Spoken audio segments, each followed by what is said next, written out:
जनजाति गौरव दिवस को लेकर मुख्यमंत्री विष्णुदेव साय ने कहा है कि भगवान बिरसा मुंडा जी की जयंती है, जिसको जनजाति गौरव दिवस के रूप में हम मना रहे हैं। सबसे पहले तो समस्त छत्तीसगढ़ वासियों को जनजाति गौरव दिवस की बधाई देना चाहूँगा और हमारे देश के यशस्वी प्रधानमंत्री नरेंद्र मोदी का पूरे छत्तीसगढ़ की तरफ से बहुत बहुत धन्यवाद देना चाहेंगे कि उन्होंने भगवान बिरसा मुंडा की जयंती को जनजाति गौरव दिवस के रूप में मनाने का निर्णय लिया है। बिरसा मुंडा जी की जयंती है, जिसको जनजाति गौरव दिवस के रूप में हम लोग मना रहे हैं। तो सबसे पहले तो समस्त छत्तीसगढ़ वासियों को जनजाति गौरव दिवस की हम बहुत बहुत बधाई देना चाहेंगे, उनको शुभकामनाएं देना चाहेंगे और हमारे देश के यशस्वी प्रधानमंत्री श्री नरेंद्र मोदी जी का जनजाति समाज की तरफ से, पूरे छत्तीसगढ़ की तरफ से बहुत बहुत धन्यवाद करना चाहेंगे कि उन्होंने भगवान बिरसा मुंडा की जयंती को जनजाति गौरव दिवस के रूप में मनाने का निर्णय लिया है। और छत्तीसगढ़ में बहुत खुशी है। 13 तारीख से ही यहाँ जनजाति गौरव दिवस का समारोह शुरू हो गया है।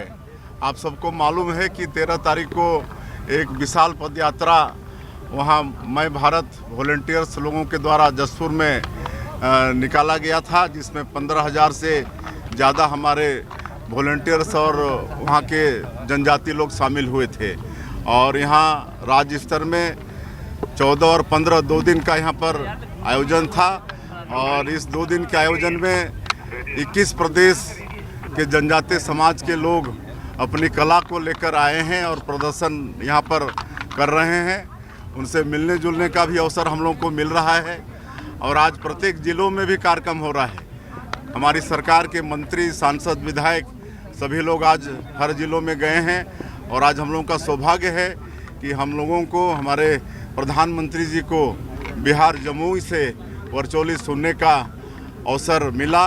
और आज छत्तीसगढ़ के लिए सौभाग्य का विषय है कि आज हम लोगों की खुशी में शामिल होने के लिए राज्यसभा सांसद और हमारी पार्टी के राष्ट्रीय महामंत्री श्री अरुण सिंह जी वो शामिल हुए। उनका बहुत बहुत धन्यवाद और बहुत उत्साह है जनजाति समाज में। पूर्व मुख्यमंत्री भूपेश बघेल और पीसीसी चीफ ने हाल ही में भाजपा विधायक अजय चंद्राकर से जुड़ा एक वीडियो अपने सोशल मीडिया पर पोस्ट किया था, जिसमें विधायक अजय चंद्राकर शराब के मुद्दे पर बयान देते नजर आए। इसके बाद अब विधायक अजय चंद्राकर ने पूर्व सीएम बघेल पर जमकर पलटवार किया है। उन्होंने कहा है कि अगर भूपेश बघेल में थोड़ी भी राजनीतिक नैतिकता है तो मेरा पूरा वीडियो अपने सोशल मीडिया अकाउंट और कांग्रेस के पेज पर शेयर करें। उन्होंने आगे कहा, पूर्व सीएम चुनौती स्वीकार करें, मर्दों जैसी राजनीति करें, नहीं तो जाकर फिर टेस्टोस्टेरोन टेस्ट कराएं। उसमें थोड़ी भी राजनीतिक नैतिकता है तो मेरा पूरा वीडियो अपने फेसबुक पेज में डालें और कांग्रेस के पेज में डलवाएं, ताकि कांग्रेस की करतूत और उनका दृष्टिकोण जनता के सामने जा सके कि शराबबंदी में उन्होंने क्या कहा था। और 1 साल के अंदर भूपेश बघेल जी इतने मुद्दा विहीन हो गए कि उनको एडिट वीडियो का सहारा अपने नेतागिरी चमकाने के लिए लेना पड़ रहा है। चुनौती स्वीकार करें, मर्दों जैसी राजनीति करें और नहीं तो जाके फिर टेस्टोस्टेरोन टेस्ट कराएं, मर्द हैं कि नहीं है इसको देखें। छत्तीसगढ़ के बलरामपुर थाना क्षेत्र के अंतर्गत दहेजवार पंचायत के बंद पड़े फ्लाइट ईंट भट्टे के पास 3 नर कंकाल मिलने से इलाके में सनसनी फैल गई है। घटनास्थल के आसपास करीब 500 मीटर के दायरे में हड्डियों के टुकड़े बिखरे मिले हैं। फिलहाल पुलिस स्थिति की गंभीरता को देखते हुए घटनास्थल के चारों ओर घेराबंदी कर मामले की जाँच में जुट गई है।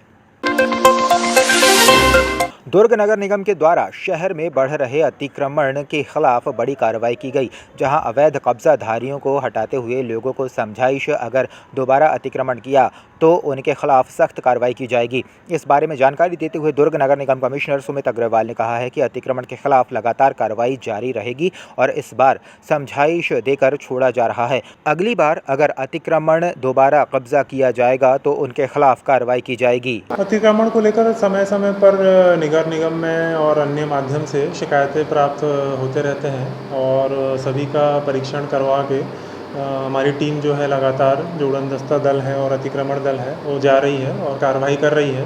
और निश्चित रूप से आगे भी अगर इस तरह का कोई संज्ञान में आता है, टीम को भी निर्देशित किया गया है कि लगातार वो मॉनिटरिंग करते रहें फील्ड में और किसी भी प्रकार का अतिक्रमण का मामला आता है तो बिल्कुल उस पर कार्रवाई किया जाए।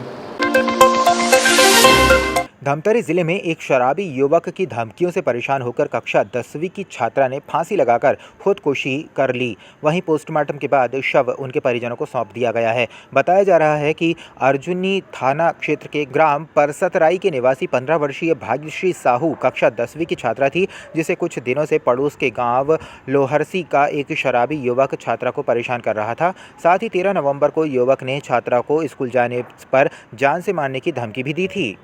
जो एक मृतिका भाग्यश्री पिताजी बताए हैं कि ग्राम लोहरसी का लड़का है जो तारीख को उसके घर के सामने आकर गाली गलौज किया, यदि तू कल स्कूल जाएगी तो तुम्हारा मर्डर कर दूंगा। तो उसके डर से लोग आज लड़की की स्कूल नहीं भेजे, अपने अपने काम में चले गए। उसके बाद इनके पिताजी खाना खाने दोपहर करीबन 1 बजे घर गए तो देखा घर में लड़की फांसी पर लटकी थी, जिसे उतार कर जिला अस्पताल धमतरी लाए। डॉक्टर साहब चेक करके मृत। आदिवासियों के साथ अत्याचार को लेकर पीसीसी चीफ दीपक बैज ने कहा है कि फर्जी नक्सली केस के नाम से जेल भेजना, आदिवासियों के साथ से फर्जी सरेंडर के नाम से कार्रवाई करना, इस तरह से पूरे प्रदेश और बस्तर के आदिवासियों के साथ अत्याचार किया और हमारी सरकार आने के बाद उन जेल में बंद आदिवासियों को हमारी सरकार ने छुड़ाने का काम किया। फर्जी नक्सली केस के नाम से जेल भेजना, आदिवासियों के साथ फर्जी सरेंडर के नाम से कार्रवाई करना, इस तरह से पूरे प्रदेश और बस्तर के आदिवासियों से इस सरकार ने अत्याचार किया है।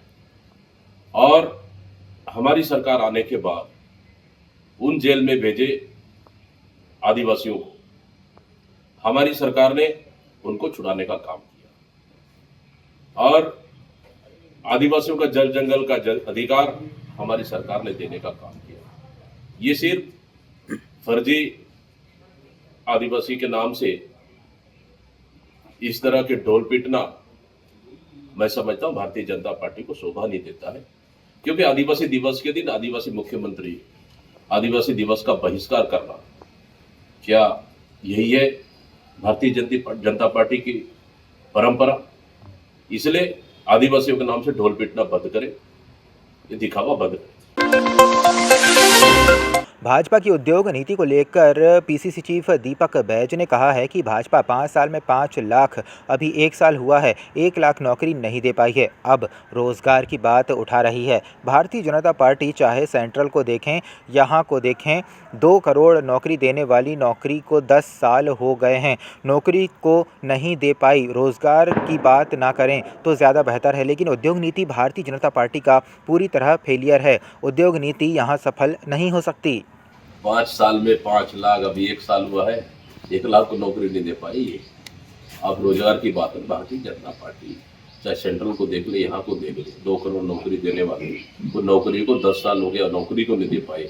अब रोजगार का बात तो न करें तो ज़्यादा बेहतर है। देखिए, उद्योग नीति भारतीय जनता पार्टी का पूरी तरह से फेलियर है। उद्योग नीति यहाँ सफल नहीं हो सकती और उद्योग जगत में इस सरकार के खिलाफ कहीं न कहीं नाराजगी है, जो कि लगातार आम जनता से लेके उद्योगपतियों तक ये सरकार महंगाई की मार, बिजली बढ़ोतरी का मार लगातार झेल रहे हैं। उसका खामियाजा भी आने वाला नगरीय निकाय चुनाव में इस सरकार को भुगतना पड़ेगा। इसलिए उद्योग नीति सरकार का पूरी तरह से फेल है। कांग्रेस द्वारा शराब के खराब लेकिन अब ज़्यादा बेचने जनाब पोस्टर के माध्यम से सोशल मीडिया में पोस्ट कर रहे हैं। इसको लेकर उप मुख्यमंत्री अरुण साव ने पलटवार करते हुए कहा है कि जिस कांग्रेस की सरकार में सैकड़ों करोड़ रुपए का शराब घोटाला हुआ हो, जिस कांग्रेस की सरकार ने घर घर शराब पहुंचाने का काम किया हो, जिस कांग्रेस की सरकार ने गली गली मोहल्ले मोहल्ले में कोचियों के माध्यम से शराब बेचने का काम किया हो, उनको मुँह से इस प्रकार का आरोप शोभा नहीं देता। अवैध शराब की बिक्री, चौक चौराहे पर शराब का सेवन और शराब की तस्करी रोकने के लिए सरकार ठोस और मजबूत निर्णय लेकर काम कर रही है। ये उसी का नतीजा है। कांग्रेस इस प्रकार से बेबुनियाद आरोप लगाना बंद करे। जिस कांग्रेस की सरकार में सैकड़ों करोड़ रुपए का शराब घोटाला हुआ हो, जिस कांग्रेस की सरकार ने घर घर शराब पहुंचाने का काम किया हो, जिस कांग्रेस की सरकार ने गली गली मोहल्ले मोहल्ले में कोचियाओं के माध्यम से शराब बेचने का काम किया हो, उनके मुंह से इस प्रकार का आरोप शोभा नहीं देता है। अवैध शराब की बिक्री, चौक चौराहे पर शराब का सेवन और शराब की तस्करी रोकने के लिए सरकार ठोस और मजबूत निर्णय लेकर काम कर रही है। ये उसी का नतीजा है। कांग्रेस इस प्रकार के बेबुनियाद आरोप लगाना बंद करे।